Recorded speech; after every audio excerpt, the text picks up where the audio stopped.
안녕하세요. 예배 가운데 오신 여러분 환영하고 축복합니다. 아름다운 봄날에 우리 하나님 앞에 함께 예배 드리십시다. 묵상으로 함께 기도 드리겠습니다.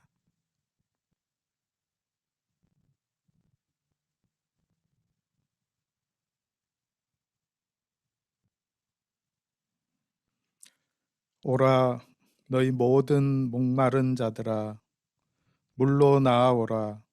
돈 없는 자도 오라. 너희는 와서 사 먹되 돈 없이 값없이 와서 포도주와 젖을 사라. 너희가 어찌하여 양식이 아닌 것을 위하여 은을 달아주며 배부르게 하지 못할 것을 위하여 수고하느냐. 내게 듣고 들을지어다. 그리하면 너희가 좋은 것을 먹을 것이며 너희 자신들이 기름진 것으로 즐거움을 얻으리라. 아멘.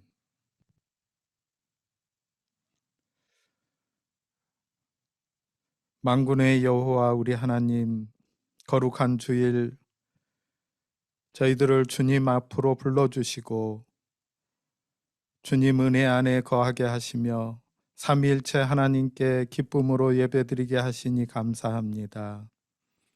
성삼위 하나님께서 친히 함께 하셔서 저희가 드리는 예배를 받아주시고 영광을 거두어 주십시오.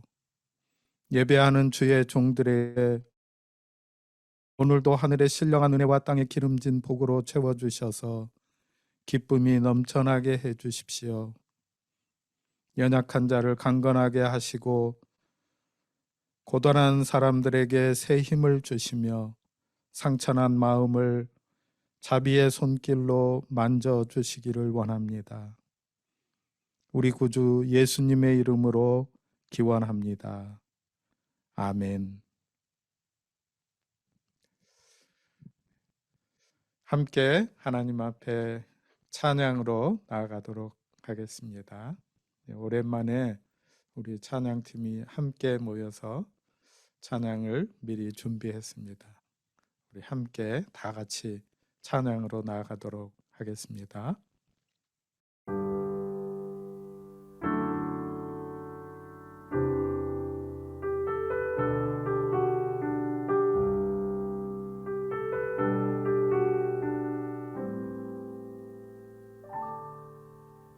우리 모두 예배하는 자 되어 온전히 영과 진리로 주를 예배하자. 주가 우리와 함께 영원히 함께 하시고 마르지 않는 샘물로 우릴 채우시리라. 모두 예배하자.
친히 찾아오셔서 그 나라 굳게 하시네. 시절 지날 때 허무한 시절 지날 때 깊은 한숨 내쉴 때 그런 풍경 보시며 단식하는 분이 있네. 그와 같이 너희를 버려두지 않으리. 내가 너희와 영원히 함께하리라. 억눌린 자가 진짜 억눌린 자 가신 자 자유함이 없는 자 피난처가 되시는 성령님 계시네.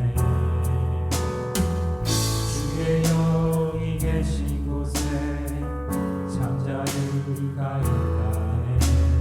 주의 영이신 성령이 오셨네.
내가 걸어왔던 모든 순간이 당연한 것 아니라 은혜였소. 아침 해가 뜨고 저녁에 놓은 봄의 꽃향기와 가을의 열매,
아멘.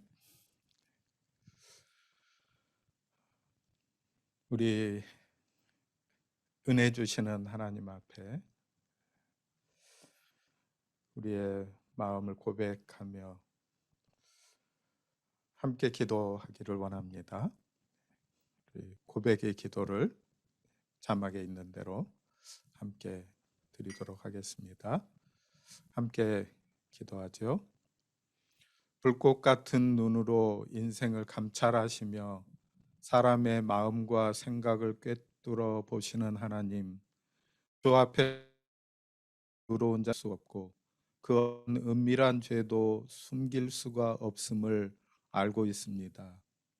오늘 이렇게 주님의 밝은 빛 앞에 서고 보니 지은 죄가 선명하게 드러나고 있습니다.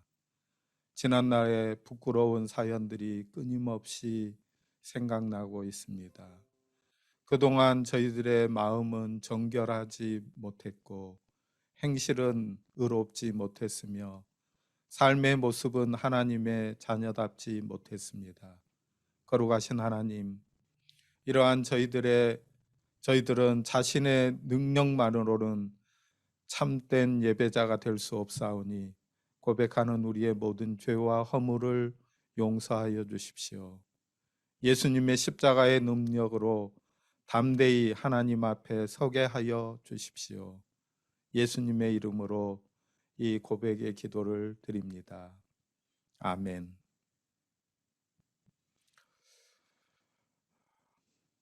누가복음 7장 가운데 예수님께서 말씀하십니다. 내 죄 사함을 받았느니라. 오늘 이 말씀이 주님 앞에 우리의 죄를 고백하는 모든 심령 가운데 들려지기를 원합니다. 주님께서 내 죄 사함을 받았느니라 말씀하시는 귀한 은혜를 받고 누리는 우리가 되기를 바랍니다. 우리 함께 사도신경으로 신앙의 고백을 드리도록 하겠습니다. 나는 전능하신 아버지 하나님, 천지의 창조주를 믿습니다. 나는 그의 유일하신 아들 우리 주 예수 그리스도를 믿습니다.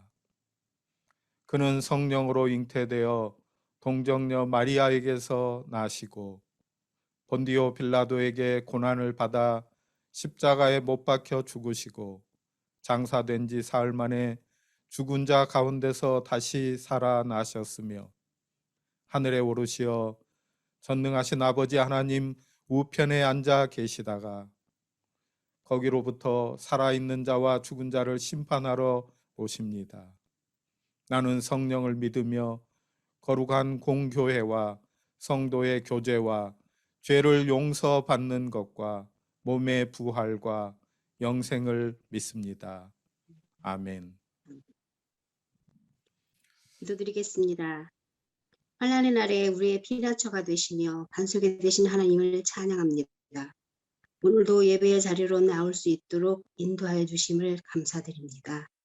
죄로 인해 하나님을 떠나 고통받을 수밖에 없는 저희들을 사랑하시어 예수 그리스도를 이 땅 가운데 보내시고 우리의 죄와 허물을 십자가에서 담당케 하셔서 구원의 길을 열어주셨음을 고백하며 그 크신 은혜에 다시 한번 감사를 드립니다.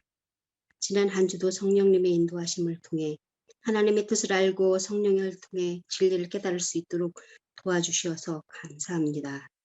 그럼에도 불구하고 죄된 본성을 버리지 못하고 우리의 소견에 오른 대로 세상 욕심을 따라 살았던 삶을 회개합니다. 이 시간 용서하여 주시옵고 우리의 영혼을 소생시켜 주시옵소서. 하나님, 주님의 몸된 교회를 위해 기도합니다. 이곳에 세우신 소망교회를 지금까지 인도하여 주심에 감사를 드립니다. 하나님을 사랑하고 이웃을 사랑하며 하나님의 말씀이 삶 속에서 실천으로 이어지는 성숙한 믿음의 성도들이 되어 주님이 주신 사명 잘 감당할 수 있도록 도와주시옵소서. 또한 교회에 속한 우리 많은 어린 영혼들을 기억하여 주시고 축복하여 주시기를 소망합니다. 우리의 자녀들의 키가 날마다 자람과 같이 하나님을 사랑하는 마음과 하나님을 예배하는 마음이 함께 자라게 하여 주시옵고 가정에서 드린 예배를 통해 예배자로서 날마다 하나님의 자녀로 성장할 수 있도록 축복하여 주시옵소서. 하나님, 코로나로 인해 여전히 예전과 같은 일상을 회복하지 못하고 있습니다. 바라옵기는 속히 이 질병이 종식되어 다시금 일상으로 돌아갈 수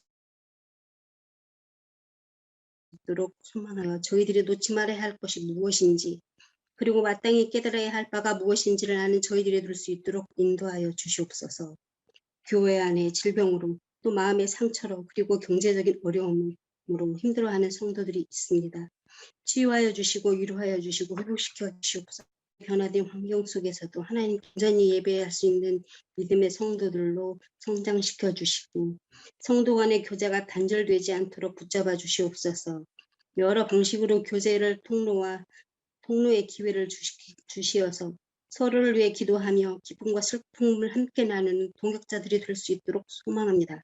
하나님 말씀을 전하시는 목사님을 붙잡아 주시어서 성령의 인도하심을 따라 진리의 말씀을 바르게 선포할 수 있도록 도와주시옵고 또 저희 모든 듣는 선도들은 그 말씀을 경청하여 저의 삶을 돌아보고 적용할 수 있는 귀한 시간이 될 수 있도록 인도하여 주시기를 소망합니다. 영과 진리로 드려지는 예배, 기뻐 받으시는 예배가 될 수 있도록 하나님 축복하여 주시고 이 시간 이 예배를 온전히 우리 성령님을 의지합니다. 감사드리며 우리 주 예수 그리스도의 이름으로 기도드립니다. 아멘.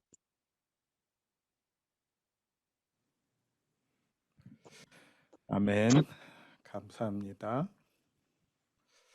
우리 하나님의 말씀 함께 읽도록 하겠습니다.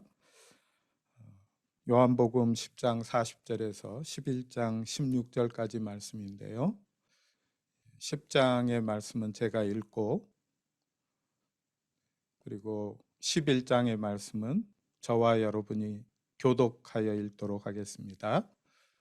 그런데 우리가 다 스피커를 켜고 읽기가 어려우니까 오늘은 현세롬 자매께서 여러분을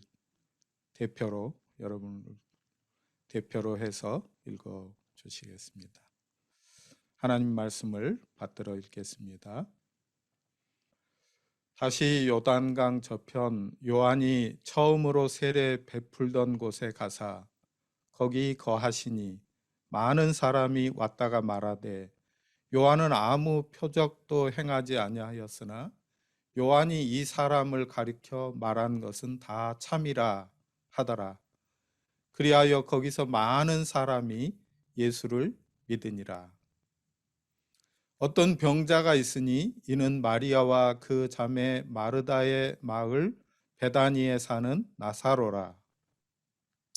이 마리아는 향유를 주께 붓고 머리털로 주의 발을 긁던 자요 병든 나사로는 그의 오라버니이더라.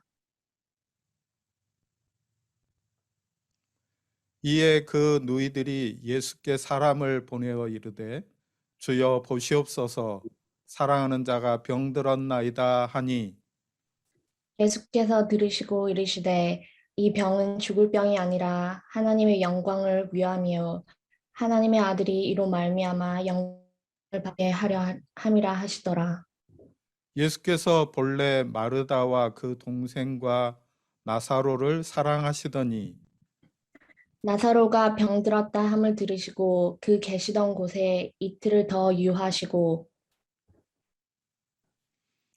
그 후에 제자들에게 이르시되 유대로 다시 가자 하시니 제자들이 말하되 랍비여 방금도 유대인들이 돌로 치려 하였는데 또 그리로 가시려 하나이까.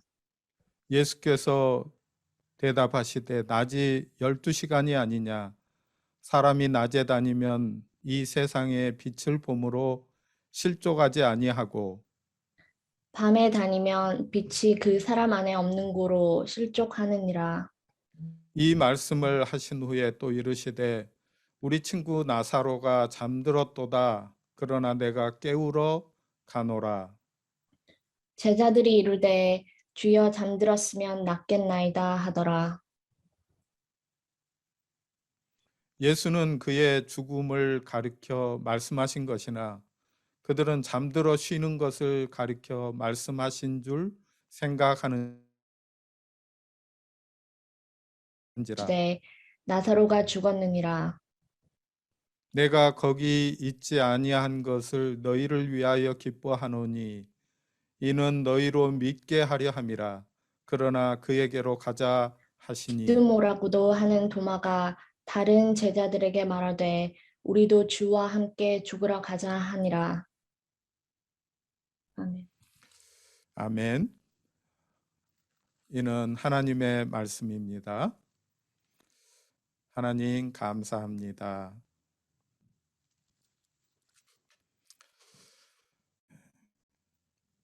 화창하고 아름다운 봄날입니다. 주님의 평화가, 주의 은혜가 여러분들과 함께 하시기를 간절히 바랍니다. 여러분 혹시 애매하게 다른 이에게 비난을 받고 또 배척을 받아본 적이 있습니까? 외국에서 살고 있으니까 사실은 우리가 외국인이지만 고국을 떠나서 이국으로 와서 살기 때문에 인종주의적인 차별을 경험해 보신 적이 있습니까? 말과 태도 가운데 우리를 배척하고 싫어하는 사람들을 만나게 되면 우리의 마음은 위축되고 너무 힘이 듭니다. 그것은 누구나 아마 다 그럴 것이라는 생각을 해봅니다. 그런데 우리 예수님은 유대인들로부터 배척을 당하셨을 뿐만 아니라 비난을 당하고 또 유대인들의 행동으로 예수님을 돌로 쳐서 죽이려고 하는 데까지 이르는 어려움을 당하셨습니다. 때는 수전절, 오늘날 계절로 말하면 크리스마스 시즌입니다. 겨울이었습니다. 예수님께서 유대에서 하나님의 나라를 전파하고 병든 자들을 고쳐주시고 그들 가운데에 하나님의 나라의 삶에 대해서 가르침을 베푸셨는데 유대인들이 예수님을 돌로 치려고 하였습니다. 예수님께서 거기를 피해서 유대인들이 돌로 치려고 하는 것을 피해서 오늘 우리가 함께 읽은 말씀 10장 40절로 42절에 이렇게 말씀합니다. 다시 요단강 저편 요한이 처음으로 세례 베풀던 곳에 가사 거기 거하시니 하셨습니다. 그런데 요한이 처음으로 세례 베풀던 이곳을 요한복음 1장 28절에서는 베다니라고 말하고 있습니다. 예수님께서 유대인들의 핍박을 피해서 요단강을 건너가셨고 베다니로 가셨다. 그리고 거기에 계셨는데 많은 사람이 와서 말을 했습니다. 요한은 아무 표적도 아무런 기적을 행한 것이 없지만은 요한이 말한 것이 요한이 이분을 두고 한 말이 모두가 다 옳다 하고 말했다는 것입니다. 이분은 바로 세상 죄를 지고 가는 하나님의 어린 양이시다. 나는 이분 앞에 서면 얼마나 작은 자인지 이분의 신발끈을 메어드리기에도 신발끈을 풀어드리기에도 부족한 사람이다.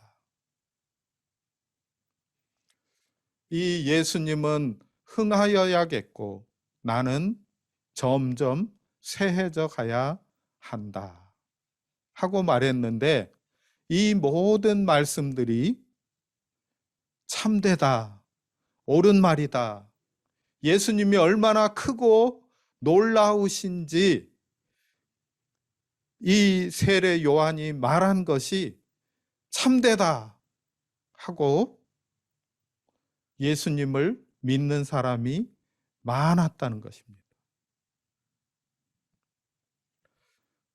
거기서 예수님을 믿는 사람들이 많았다 하는 말, 거기서 하는 말씀은 요단강 건너편 유다 사람들을 반대에 놓고 말하는 것입니다. 예수님께서 유다에서 많은 일을 행하시고 하나님의 말씀을 선포하시고 복음을 증거하셨는데 그들이 믿지 않을 뿐만 아니라 오히려 예수님을 돌로 치려고 했습니다. 그런데 요단강을 건너서 베다니로 들어갔더니 그곳 사람들은 표적을 보지 않는 가운데에서도 예수님을 믿는 사람이 많았다 하고 말씀하고 있습니다. 그렇게 하고서 이제 이 말씀이 배경으로 있고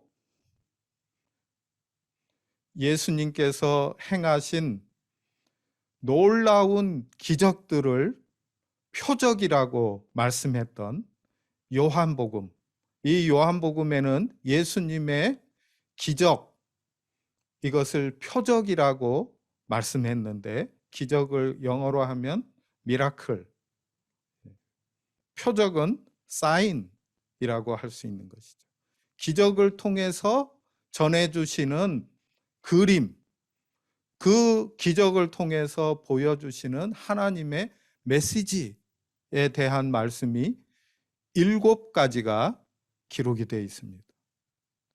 첫 번째 표적은 가나의 혼인잔치에서 물로 포도주를 만드신 사건으로 시작해서 이제 마지막 7번째 표적을 말씀해 주고 있습니다.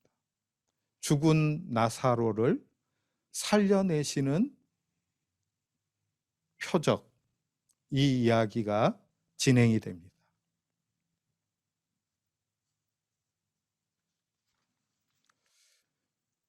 말씀이 이렇게 시작하고 있습니다. 어떤 병자가 있으니 이는 마리아와 그 자매 마르다의 마을 베다니에 사는 나사로다. 이야기를 시작하는데 이야기의 중심이 되는 한 사람을 설명을 하는데 이 사람은 병자다. 그런데 이 사람은 유명한, 그 당시에 사람들이 알고 있었던 마리아의 형제다 하고 이렇게 소개를 하면서 베다니 마을을 소개하고 있습니다. 근데 이 마리아는 누군가? 이 마리아는 12장에서 나타나게 될 것인데 바로 예수님의 머리에 향유를 붓고 그 향유가 흘러내리고 예수님의 발에 자신의 눈물을 흘리고 자신의 머리털을 풀어서 그 발을 닦아주었던 그 마리아이다 하고 설명을 하고 있습니다. 12장에 나올 이야기를 먼저 그 마리아가 이 나사로의 자매이다 하고 소개를 하고 있죠.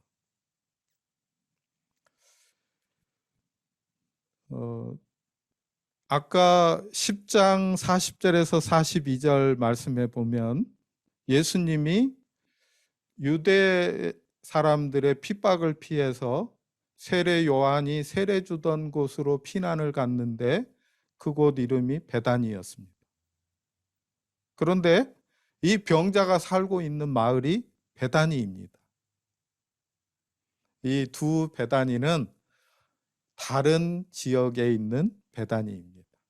마치 한국에 가면 강원도에 고성이 있고 제가 아는 똑같은 이름은 강원도에 고성이 있고 경상남도에 가면 고성이 있습니다. 경기도에 광주가 있고 전라도 지방에 가면 광주가 있습니다. 이런 것처럼 말이죠.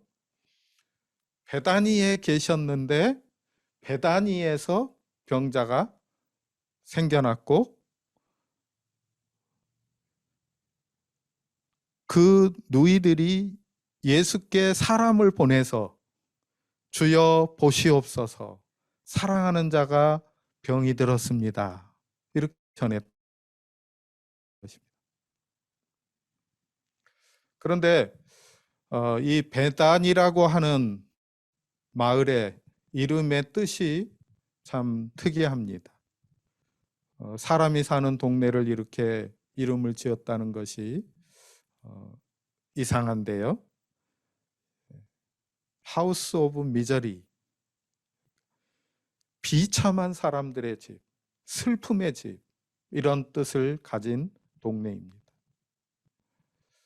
이곳은 예루살렘에서부터 약 4km 정도 떨어져 있는 곳인데 요한복음 쭉 읽다 보면은 오리라고 표현했으니까 아마 한 2km 정도 이렇게 말했는데 이것은 정확한 표현이라기보다는 걸어서 갈 만한 아주 가까운 곳이라는 뜻이 될 것입니다. 여기는 예루살렘은 아닙니다. 많은 사람들이 예루살렘에서 살고 싶죠. 그런데 경제적으로 여유롭지 못한 사람들은 예루살렘에 있는 집을 얻을 수가 없습니다. 그러니까 외곽으로 나가는 거죠. 기회가 많고 살고 싶은 예루살렘이 있지만 그 예루살렘에서 살기 위해서는 더 많은 돈이 필요한데 가난하기 때문에 그곳에 살지 못하는 사람들이 있었을 것입니다. 그들이 예루살렘 주변의 베다니에서 자리를 잡았습니다. 또한 어쩌면 이 베다니는 병자들이 살고 있던 마을인지도 모르겠다 하고 해석을 하는 분들도 있습니다. 우리가 요한복음을 읽으면서 나면서부터 앞을 보지 못했던 그 맹인을 보고서 사람들이 저 사람이 자신의 죄 때문입니까? 혹은 부모님의 죄 때문에 앞을 못 보는 것입니까? 하고 말했던 것처럼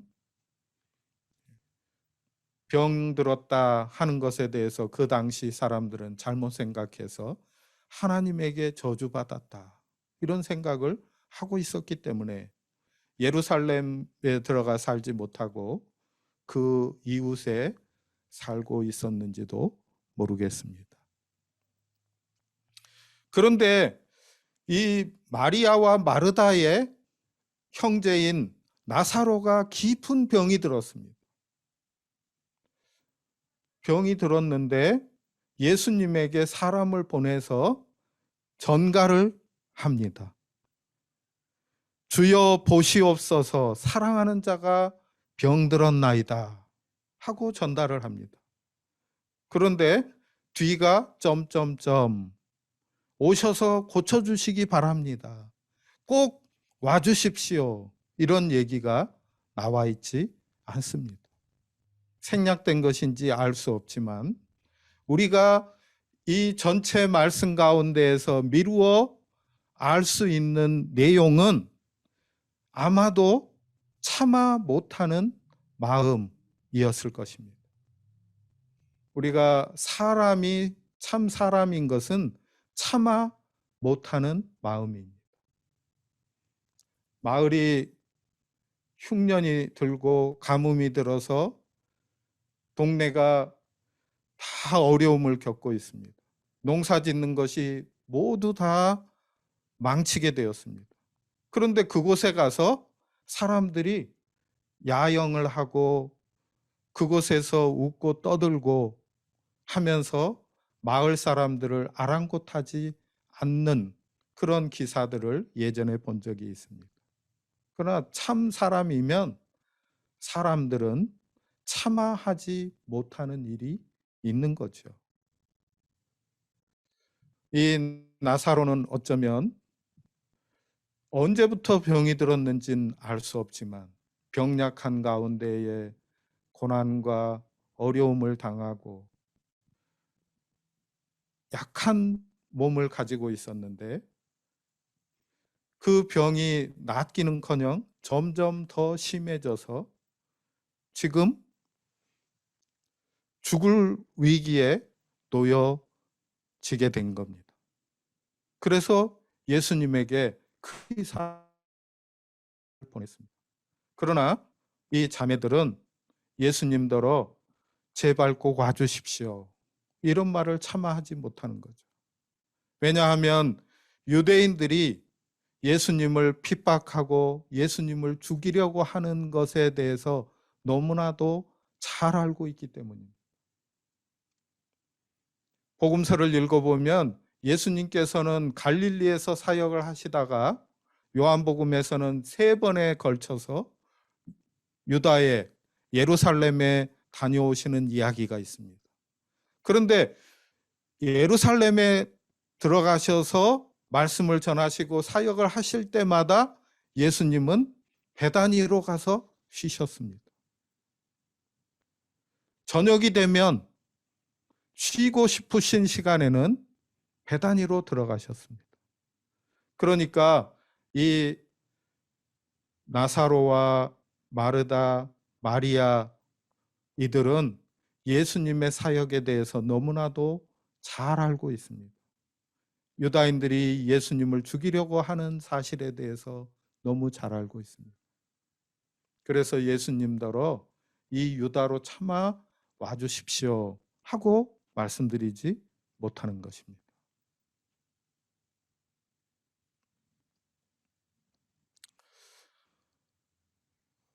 어쩌면 이 마리아와 마르다의 그 심정을 우리가 좀 이해할 듯도 싶습니다. 병약하고 삶의 길 가운데서 너무나도 많은 고난을 당하고 아픔을 겪어온 이 오라버니를 너무 잘 알고 있습니다. 보기에 너무 안타깝고 힘이 듭니다. 지금 곧 죽을 것 같은 위기에 놓여 있습니다. 그 마음이 얼마나 안타깝고 힘들고 고난스러웠겠습니까? 그런데 예수님에게, 그 사랑하시는 예수님에게 사람을 보내서 와주십시오. 당장 와주십시오. 이렇게 얘기를 못하고 다만 소식을, 전가를 보내고 있습니다.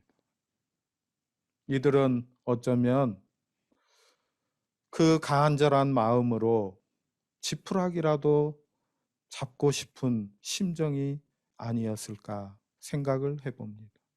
사랑하는 오라버니가 병이 들었고 그 병이 점점 깊어져서 죽음의 위기 가운데 놓여 있습니다.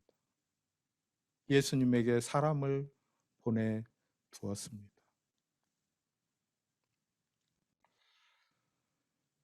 이 장면 가운데에서 정호승 시인의 지푸라기라는 시를 소개받고 알게 되었는데 여러분과 함께 나누고 싶습니다. 지푸라기, 나는 길가에 버려져 있는 게 아니다. 먼지를 일으키며 바람 따라 떠도는 게 아니다.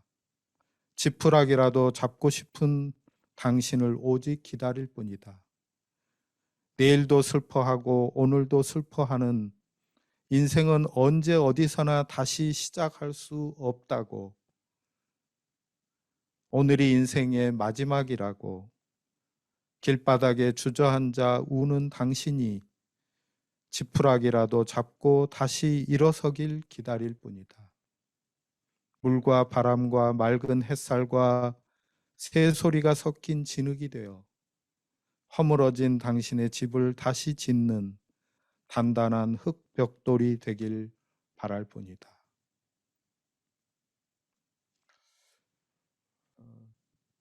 이 시를 통해서 정호승 시인은 지푸라기를 화자 삼아서 우리에게 그 마음을 전달해 주고 있습니다. 지푸라기는 그냥 길가에 뒹구는 게 아니다. 바람 따라서 떠도는 게 아니다. 지푸라기라도 잡고 싶은 사람들을 기다리고 있다. 그래서 내일도 오늘도 슬퍼할 수밖에 없고 내일이 없다고 인생에 미래가 없다고 저항한 이들에게 이 지푸라기라도 잡고 일어서기를 기다리고 있다. 그래서 물과 바람, 맑은 햇살, 새소리를 섞어서 흙 벽돌을 만들고 그것을 쌓아 올려서 그곳에 거하고 살 수 있는 집을 다시 지을 수 있도록 나는 당신을 기다리고 있다. 이렇게 노래하고 있습니다.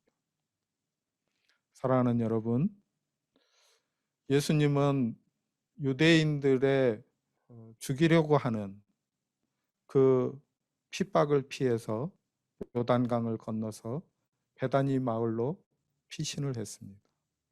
그런데 다시 병들어 있는 베다니, 예루살렘 근처에 있는 베다니에서 사람들이 와서 사랑하는 자가 죽게 되었다 하는 소식을 전하는 것을 듣게 됩니다. 우리 예수님은 지푸라기라도 잡는 심정의 사람들에게 언제나 다가가시는 분입니다. 화려하고 중앙에 있는 사람들, 예루살렘에서 편히 쉬지 못하시고 오히려 비참한 사람들이 살고 있는 곳. 나사로라는 이름은 헬라어 이름인데 하나님이 도우시는 사람이라는 뜻입니다. 히브리 말로 하면 엘리에셀, 하나님은 나의 도움이시다. 자기의 둘째 아들을 낳고 모세가 지어준 이름입니다. 이 이름을 다시 말하면 하나님의 도우심 없이는 살 수 없는 사람이라는 뜻입니다. 하나님의 도움이 없이는 살 수 없는 사람들 가까이 나아가시는 분, 그들을 사랑하시는 주님. 이 주님은 히브리서는 이렇게 소개해주고 있습니다. 그러므로 우리에게 큰 대제사장이 계시니 승천하시니 곧 하나님의 아들 예수시라. 우리가 믿는 도리를 굳게 잡을지어다. 우리에게 있는 대제사장은 우리의 연약함을 동정하지 못하실 리가 아니요 모든 일에 우리와 똑같이 시험을 받으신 이로되 죄는 없으시니라. 그러므로 우리는 긍휼하심을 받고 때를 따라 돕는 은혜를 얻기 위하여 은혜의 보좌 앞에 담대히 나아갈 것이니라 말씀해 주셨습니다.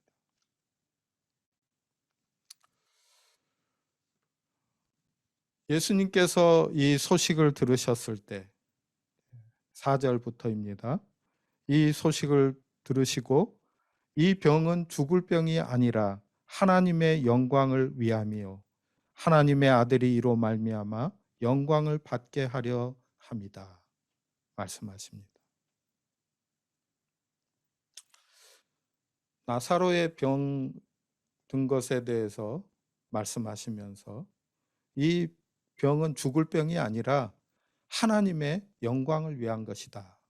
그리고 이것을 말미암아 이것을 통해서 예수님이 영광을 받게 되신다 하고 말씀하고 있습니다. 이것이 무슨 뜻일까? 요한복음에서 영광이라는 말은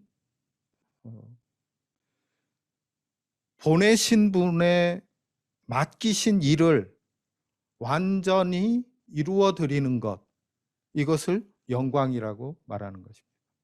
그러니까 하나님께서 예수님을 이 땅에 보내어 주시고 예수님께서 하나님의 뜻을 온전하게 다 이루시게 되는 것, 이것이 영광입니다.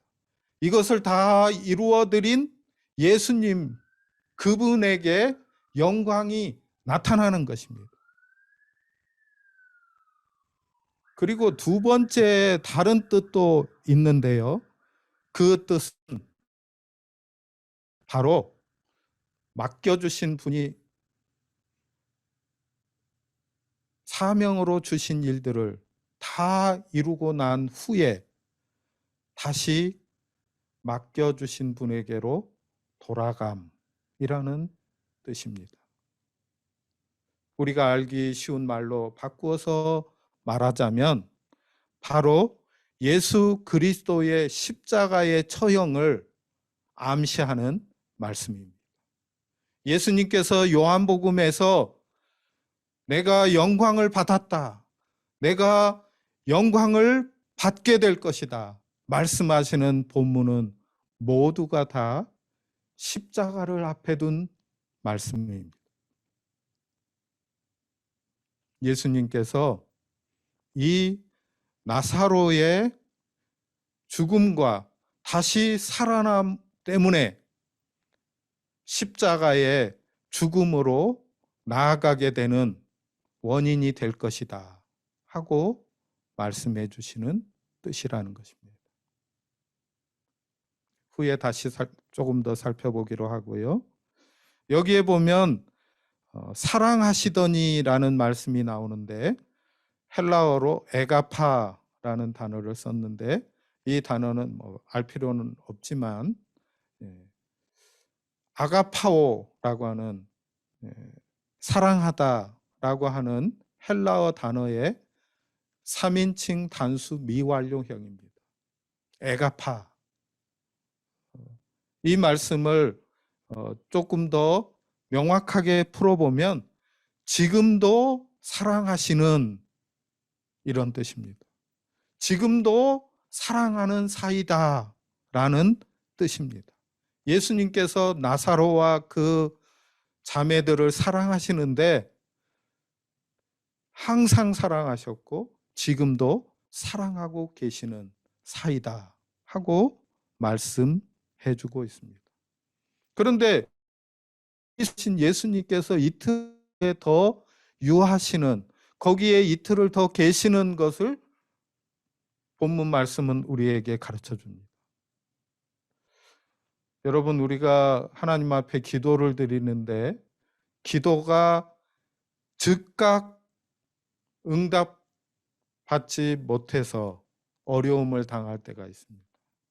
그때 얼마나 힘이 들고 암울한지 어둠의 터널을 지나가는 것 같습니다. 하나님 앞에 그렇게 간절하게 기도를 드리는데 하나님께서 즉각적인 응답을 해주지 않으십니다. 예수님께서 나사로의 병든 이야기를 들으셨는데 거기에 이틀을 더 계셨다. 또 다른 뜻은 예수님께서 여러분 예수님은 하나님이십니다. 믿습니까? 아멘. 그러나 또한 예수님은 참 사람이십니다. 그러므로 예수님이 갈등하시고 마음의 번민도 하시고 아파하기도 하시고 애통해 하시기도 하시고 성경은 우리에게 이 모습을 보여주는 것입니다. 아까 우리가 함께 읽었던 말씀에서도 우리에게 있는 대제사장은 우리의 연약함을 동정하지 못하실 분이 아니신데 왜냐하면 모든 일에 우리와 똑같이 시험을 받으신 분이시다. 죄가 없으시지만 어려움을 똑같이 당하셨다는 것입니다. 똑같이 배도 고프시고 졸리기도 하시고 아프기도 하셨습니다. 마음의 번민도 하셨습니다. 유대 사람들이 예수님을 돌로 치려고 했을 때 그것을 피해서 요단강을 건너서 건너편 마을로 지금 가 계십니다. 마음 가운데에 유대로 다시 돌아가면 그 적대적인 사람들과 다시 마주쳐야 하는데 예수님이 번민하고 많은 생각들을 하셨을 것이다. 이렇게 생각하면 예수님에게서 불경한 생각일까요? 성경은 우리에게 이런 모습의 예수님도 보여주시는 것 같습니다. 드디어 예수님께서 결단을 하셨습니다. 결단을 하시고 제자들에게 말씀하실 때 유대로 다시 가자 하고 말씀하십니다. 유대로 다시 가자. 그런데 지금 소식을 전해온 것은 어디입니까? 베단이죠.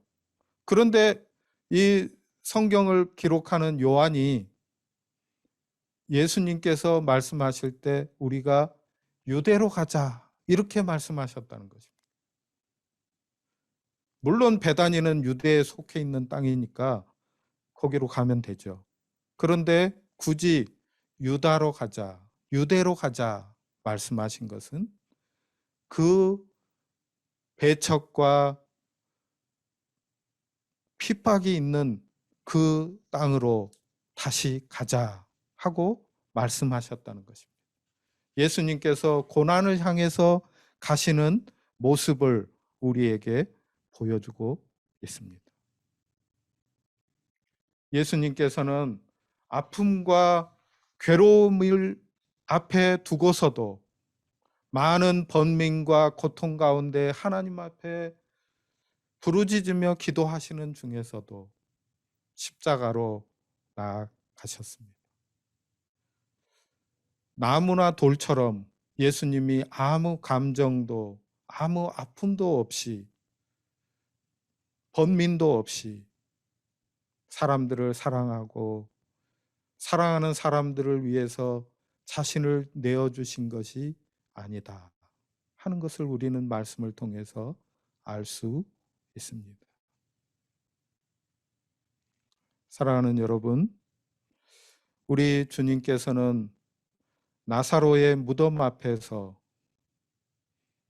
죽은 지 나흘이 된 나사로의 무덤 앞에서 마리아가 애통해하면서 울고 마리아의 우는 모습을 보면서 사람들이 함께 우는 것을 보셨을 때 그 마음이 동요가 일어나서 비통히 여기셨다 말씀하셨습니다. 33절의 말씀입니다.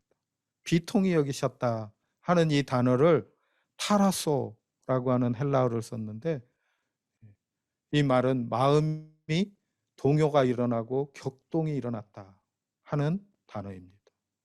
그러니까 예수님 마음이 흔들리고 격동이 되고 이렇게 해서 예수님께서 죽음의 실존 앞에 설 수밖에 없는 고난의 실존 가운데에 살 수밖에 없는 인생들을 불쌍히 여기시면서 비통한 마음으로 눈물을 흘리셨다 하는 것을 우리에게 말씀해 주십니다. 히브리서 5장 7절 말씀입니다. 그는 육체에 계실 때에 자기를 죽음에서 능히 구원하실 이에게 심한 통곡과 눈물로 간구와 소원을 올렸고 그의 경건하심으로 말미암아 들으심을 얻었느니라 하였습니다.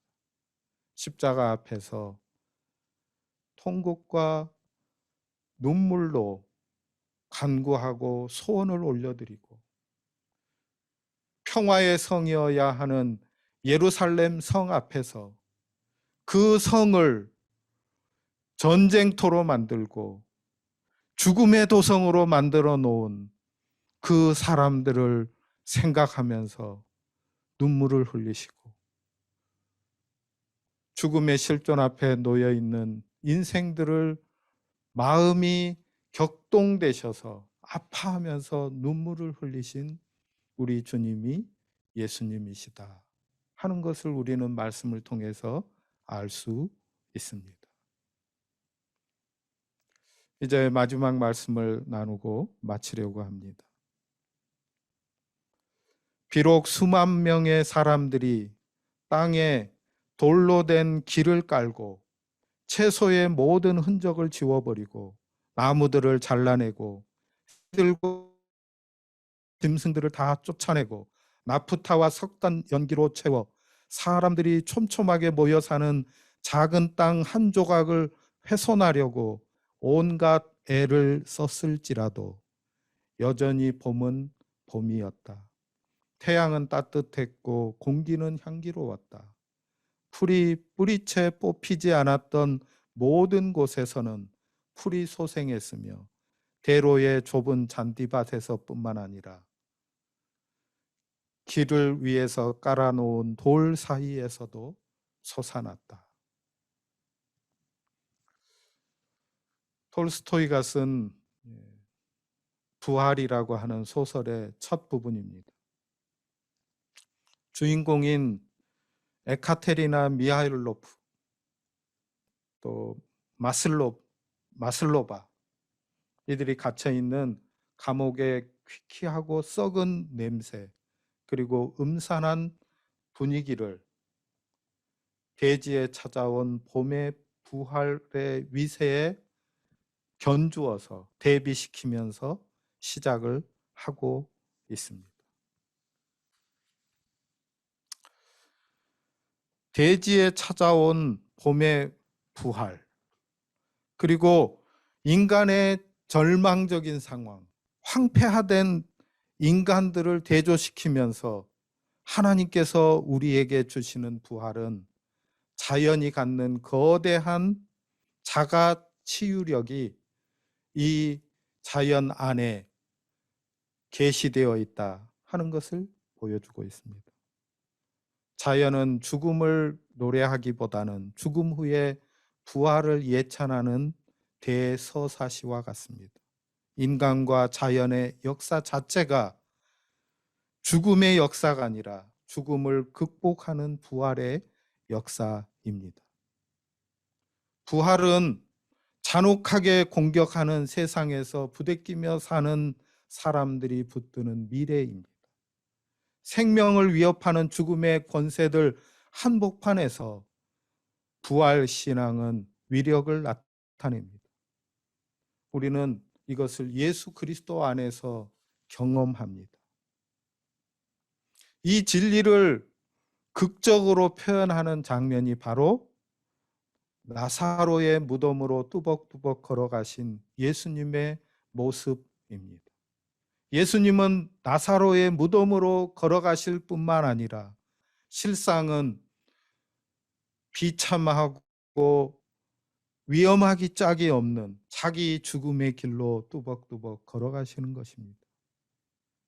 예수님 자신은 죽음을 피하는 연약한 생명이 아니라 죽음을 거친 후에 다시 부활하는 생명임을 드러내 보여주기 위해서 걸어가십니다. 우리 예수님은 죽음의 폭력성 앞에서 그 마음이 위축되어서 피하는 연약한 사람의 모습입니다. 친구의 죽음 앞에서 우는 분이십니다. 자신을 죽이려고 하는 위협 앞에 주눅들어서 피해 있다가도 사람들이 격려해주고 지지해줄 때 다시 힘을 얻어서 베다니로 가자, 유다로 가자 말씀하시는 분이십니다.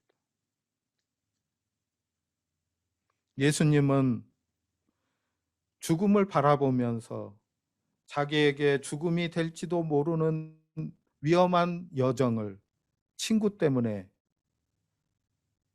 어려움 가운데에서도 그것을 극복하면서 걸어가시는 분이십니다. 예수님의 사랑을 받는 친구이고 동역자임에도 불구하고 병이 들어서 죽게 된 것처럼 우리 그리스도인들도 병들어 죽게 될 수 있습니다. 그러나 우리 주님께서 그 죽음까지도 하나님의 영광을 드러내는 놀라운 역사로 변화시켜 주시는 것을 우리는 말씀을 통해서 보고 있습니다.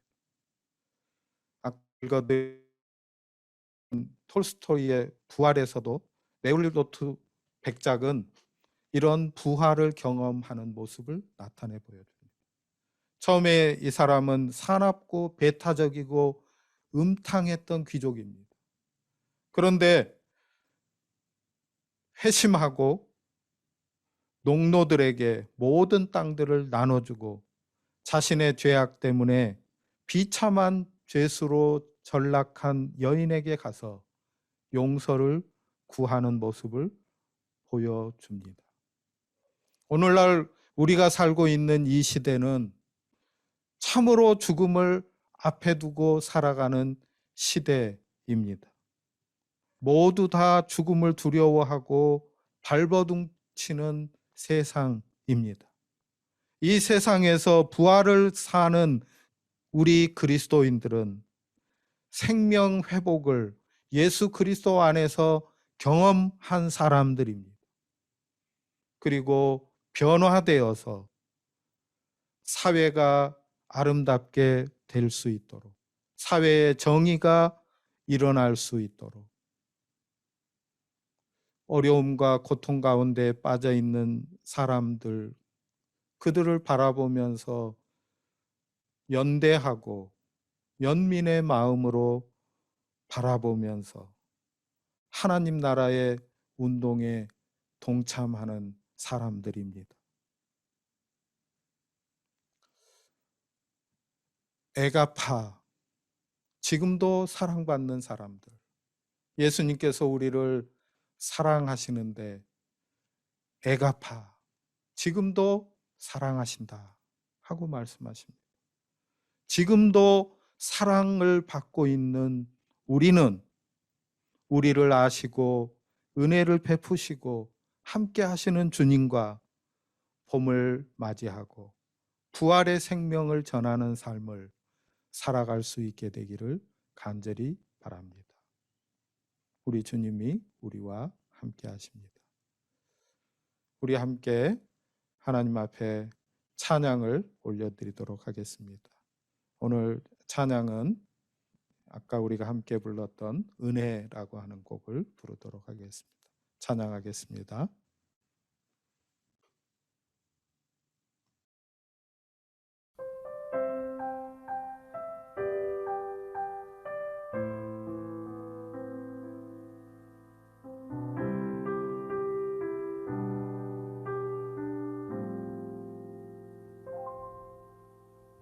내가 누려왔던 모든 것들이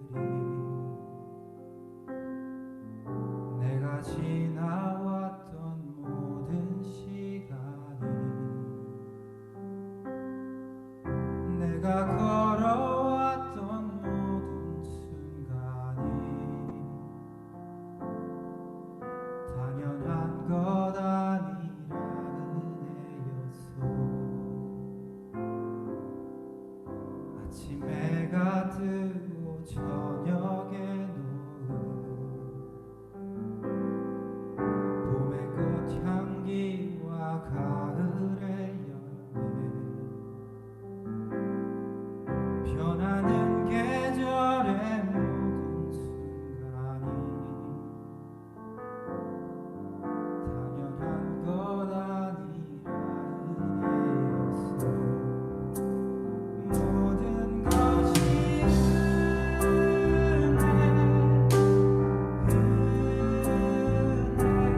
모든 것이 은혜였소. 내가 이 땅에 사는 것, 내가 이 땅에 태어나 사는 어린아이 시절과 지금까지 숨을 쉬며 살며 꿈을 꾸는 삶, 당연한 것 아니라 은혜였소. 내가 하나님의 자녀로 살며 우리 찬양하고 예배하는 삶, 복음을 전할 수 있는 축복이 당연한 것 아니라 은혜였어.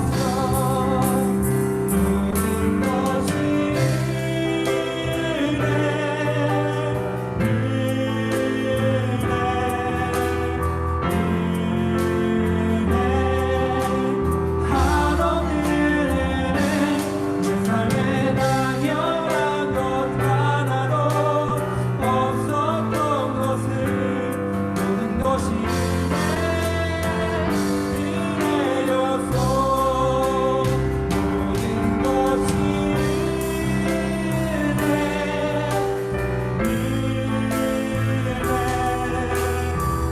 모든 것이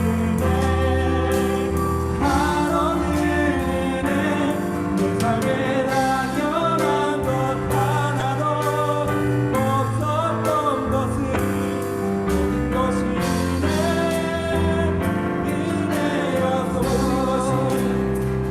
모든 것이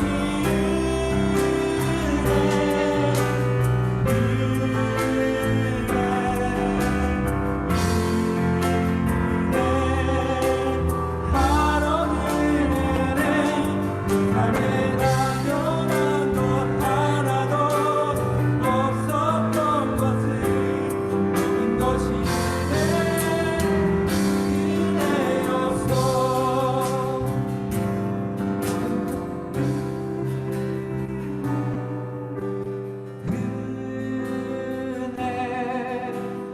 은혜였소. 은혜 한없는 은혜, 내 삶에 당연한 것 하나도 없었던 것을 모든 것이 은혜였어. 모든 것이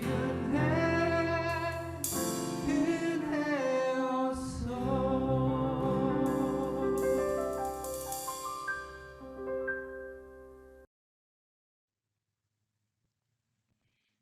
기도하겠습니다. 모든 삶이 주님의 은혜였습니다. 모든 삶이 주님의 은혜입니다. 주님의 은혜로 다시 그 핍박의 유대로 들어가셔서 마지막 십자가로 나아가게 되는 그 주님의 모습 가운데 우리의 치유와 싸매임과 다시 나음과 생명 회복을 경험하고 그 생명의 회복의 삶을 살아가도록 우리를 부르시는 주님의 은혜를 봅니다. 이 주님의 은혜를 온전히 누려 사는 주의 사람들 다 되게 하여 주옵소서. 주님 앞에 예배로 나올 때에 감사함으로 시간과 물질과 재능과 자기 자신을 드리는 사랑하는 주의 사람들을 주께서 지금도 사랑하고 계시오니 더 큰 은혜로 함께하여 주시옵소서. 우리 주님 예수님의 은혜와 아버지 하나님의 사랑과 보혜사 성령님의 교통하심이 주님 앞에 나와 예배하는 주의 사람들과 가정과 교회와 민족 위에 이제로부터 영원토록 항상 계시기를 간절히 축원합니다. 아멘.